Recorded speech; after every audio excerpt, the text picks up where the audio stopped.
Assalamualaikum warahmatullahi wabarakatuh. Perkenalkan, nama saya Muhammad Nafa Fadila dari kelas 6M reguler pagi NPM 19630774. Di sini saya akan membawakan materi keempat, yaitu manajemen lingkup skop proyek.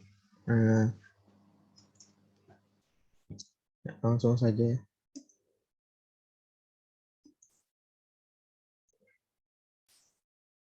Yang pertama itu manajemen skop proyek. Apa itu manajemen skop proyek?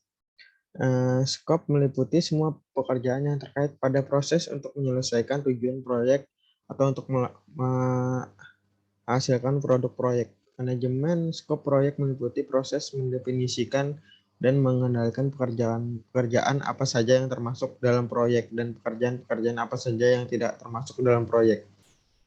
Selanjutnya yaitu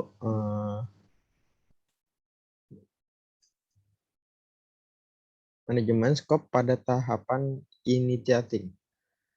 Pada tahapan ini, aktivitas utama pada manajemen skop proyek adalah inisiasi atau initiation. Inisiasi merupakan tahapan permulaan proyek. Output dari tahapan ini berupa proyek karakter, yang merupakan dokumen utama identitas proyek. Lalu proses inisiasi proyek meliputi identifikasi proyek-proyek potensial, menggunakan metode yang realistis untuk memilih proyek mana yang akan dikerjakan, kemudian dilanjutkan dengan membuat bagan proyek tersebut. Lanjut. Oke. Metode seleksi proyek, yaitu yang pertama, organisasi mengidentifikasikan beberapa proyek potensial sebagai bagian dari proses perencanaan strategi. Nah, terdapat beberapa metode yang dapat digunakan untuk menyeleksi proyek, antara lain yaitu satu, fokus pada kebutuhan organisasi, yang kedua, kategori proyek teknologi informasi, yang ketiga, pengukuran proyek berdasarkan analis nilai investasi proyek, yang keempat, menggunakan model skor terbobot atau weight scoring model. Selanjutnya, fokus pada kebutuhan organisasi. Pemilihan proyek berbasis pada kebutuhan organisasi memiliki 3 kriteria penting. Nah, apakah 3 kriteria penting itu? Nah, yang pertama, kebutuhan atau need, yaitu kriteria pemilihan proyek berdasarkan pertimbangan kebutuhan organisasi. Yang kedua, ada pembiayaan atau funding, yaitu kriteria memilih proyek berdasarkan kemampuan pendanaan atau pembiayaan proyek. Mengingat keterbatasan sumber daya organisasi, khususnya biaya proyek, perlu dilakukan seleksi proyek mana yang diprioritaskan. Selanjutnya yang ketiga yaitu dukungan atau will, yaitu kriteria memilih proyek berdasarkan besarnya dukungan organisasi akan keberhasilan proyek tersebut. Nah, selanjutnya, kategori proyek teknologi informasi. Yang pertama itu problem solving, yaitu proyek teknologi informasi yang dilaksanakan dalam rangka untuk mengatasi masalah yang sedang terjadi dalam organisasi atau mengantisipasi kemungkinan terjadinya masalah. Yang kedua, opportunity, yaitu proyek teknologi informasi yang dilaksanakan oleh karena adanya kesempatan untuk meningkatkan atau memperbaiki kinerja organisasi. Yang ketiga yaitu direktif, yaitu proyek teknologi informasi yang dilaksanakan atas dasar permintaan manajemen, perintah, pengaruh eksternal, atau lain-lain. Selanjutnya, analisis nilai investasi proyek. Apakah analisis investasi proyek itu? Analisis nilai investasi proyek merupakan metode pemilihan proyek berdasarkan analisis nilai investasi proyek. Beberapa pendekatan yang digunakan yaitu analisis NPV, Net Present Value, ROI, Return on Investment, analisis periode pengembangan, payback analysis, dan model skor berbobot. Yang pertama itu ada Net Present Value atau NPV. Metode ini merupakan metode yang memperhitungkan pola cash flow keseluruhan dari suatu investasi dalam kaitannya dengan waktu berdasarkan diskon rate tertentu. Nah, selanjutnya adalah return on investment atau ROI, merupakan metode menganalisis tingkat pengembalian investasi. Nilai ROI dihitung berdasarkan perbandingan antara pendapatan keuntungan dengan nilai investasi. Lalu selanjutnya analisis nilai investasi proyek, payback analysis, yaitu analisis pengembalian. Payback analysis adalah metode mengetahui periode waktu pengembalian. Payback period artinya seberapa lama waktu yang dibutuhkan agar investasi memberikan keuntungan. Selanjutnya, manajemen skop pada tahapan planning. Ya. Aktivitas manajemen skop pada tahapan planning adalah perencanaan lingkup proyek, skop planning, dan pendefinisian lingkungan proyek, scope definition. Yang pertama itu ada scope planning. Apa itu scope planning? Proses perencanaan skop merupakan menyusun dokumen sebagai dasar penilaian proyek yang akan dilaksanakan, termasuk kriteria-kriteria yang didapatkan apabila proyek atau fase dalam proyek telah diselesaikan. Selanjutnya ada pernyataan skop atau scope statement.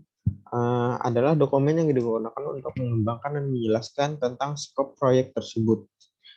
Scope statement biasa disebut statement of work atau SOW, yang meliputi just project, deskripsi tentang produk, ringkasan pengadaan, penyelesaian proyek, dan pernyataan tentang apa yang menentukan keberhasilan proyek tersebut.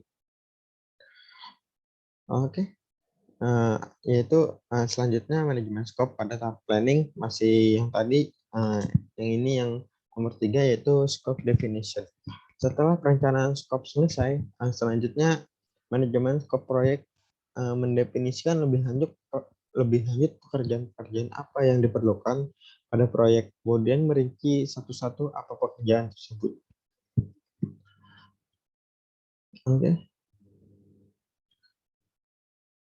Nah, yang terakhir, manajemen skop pada tahapan controlling. Yang pertama, pada tahapan controlling, aktivitas manajemen skop berupa vertifikasi skop atau scope verification dan kontrol perubahan skop atau scope change control. Verifikasi skop adalah aktivitas untuk memeriksa apakah skop proyek sudah sesuai dengan spesifikasi dan tujuan proyek tersebut. Selanjutnya kita akan share ke materi kelima, yaitu manajemen waktu proyek. Langsung saja yang pertama.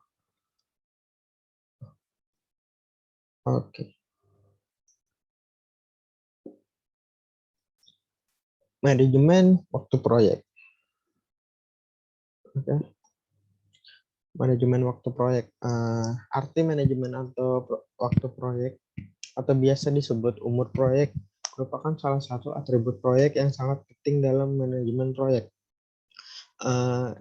Kegagalan mengelola waktu proyek akan berakibat pada proyek yang tidak tepat waktu. Tentunya akan berakibat pembengkakan berbagai sumber daya, khususnya biaya dan SDM proyek tersebut. Kegiatan manajemen waktu pada fase planning yaitu meliputi yang pertama definisikan aktivitas, pengurutan aktivitas, estimasi lama aktivitas, penyusunan jadwal proyek. Sedangkan dalam fase controlling, kegiatan adalah pengendalian jadwal proyek. Selanjutnya, kegiatan manajemen waktu proyek pada fase planning. Yang pertama kita pada fase planning, yaitu mendefinisikan aktivitas atau aktivitas definition. Kegiatan untuk mendefinisikan aktivitas atau pekerjaan apa yang saja yang dikerjakan pada proyek tersebut. Daftar aktivitas ini dapat mengacu pada WBS atau Work Breakdown Struktur yang telah disusun sebelumnya pada manajemen skop. Yang kedua adalah pengurutan aktivitas atau aktivitas sequencing. Langkah berikut adalah membuat urutan aktivitas yang merupakan detail dari WBS atau Work Breakdown Struktur, detail deskripsi produk, asumsi, dan batasan-batasan untuk menentukan hubungan antara aktivitas. Oke, selanjutnya ada diagram jaringan proyek. Apa itu diagram jaringan proyek? Adalah skema yang menunjukkan hubungan logis atau urutan aktivitas-aktivitas proyek menggunakan metode AOA, Activity on Arrow, atau ADM, Arrow Diagram Method. Suatu aktivitas yang disimbolkan dengan anak panah atau arrow. Oke. Selanjutnya ada Presidensia Diagram Method. Presidensia Diagram Method atau PDM. Apa itu PDM? Metode yang membuat diagram jaringan kerja proyek menggunakan simbol kotak sebagai representasi aktivitas proyek.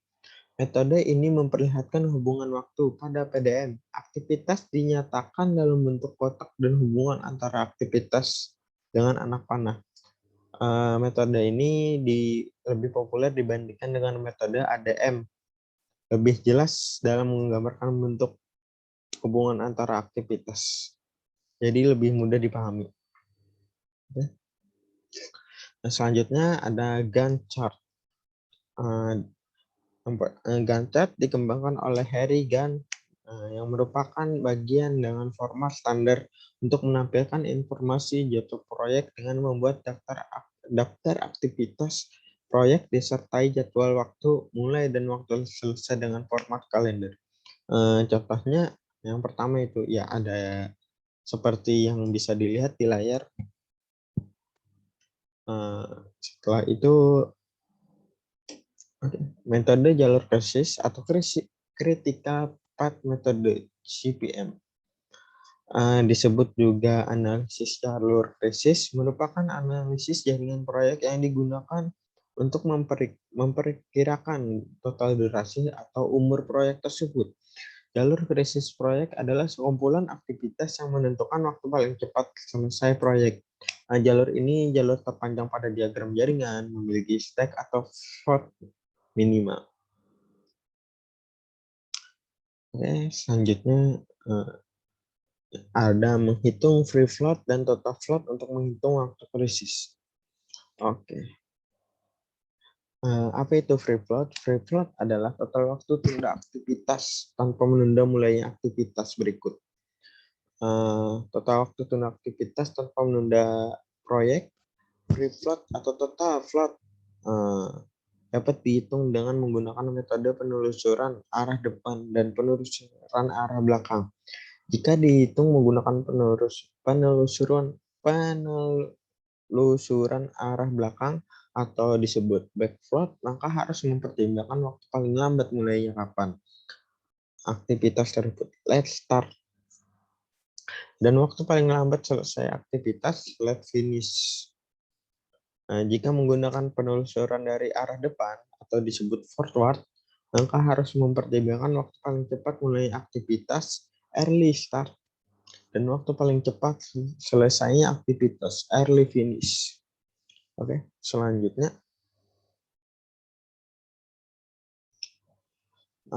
Ya, seperti yang dijelaskan tadi, di sini ada salah satu contoh perhitungan arah maju atau forward. Perhitungan arah maju seperti yang ada di gambar tersebut. Oke, kita lanjut ke perhitungan mundur atau back. Salah satu contoh perhitungan arah mundur yaitu dengan seperti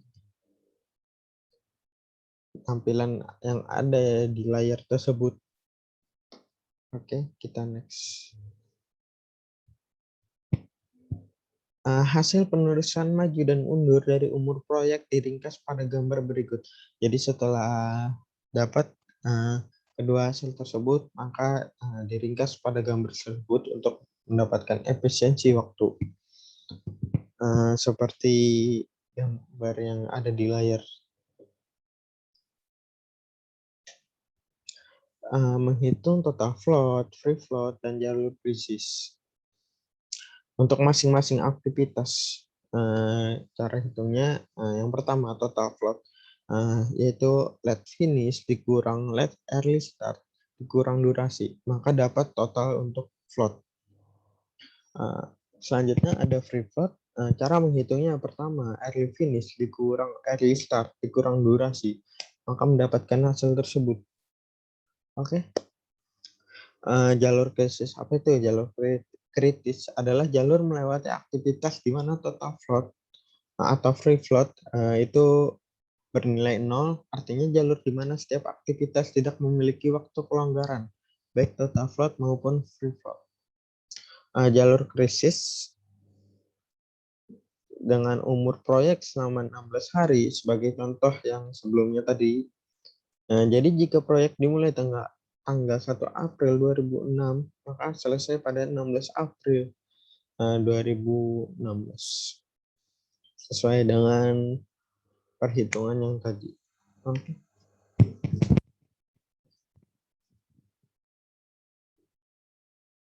Analisis program evaluasi and review teknik. Apa itu program evaluasi? Merupakan metode analisis jaringan untuk memperkirakan umur proyek dengan memperhitungkan faktor ketidakpastian waktu pemasangan aktivitas memperkirakan umur proyek berdasarkan perkiraan waktu probabilitas dengan mempertimbangkan 3 jenis waktu, yaitu yang pertama optimisme time, waktu normal, most like time, dan waktu pesimis time. Oke. Mungkin itu saja dari saya. Salah hilap mohon maaf. Assalamualaikum warahmatullahi wabarakatuh.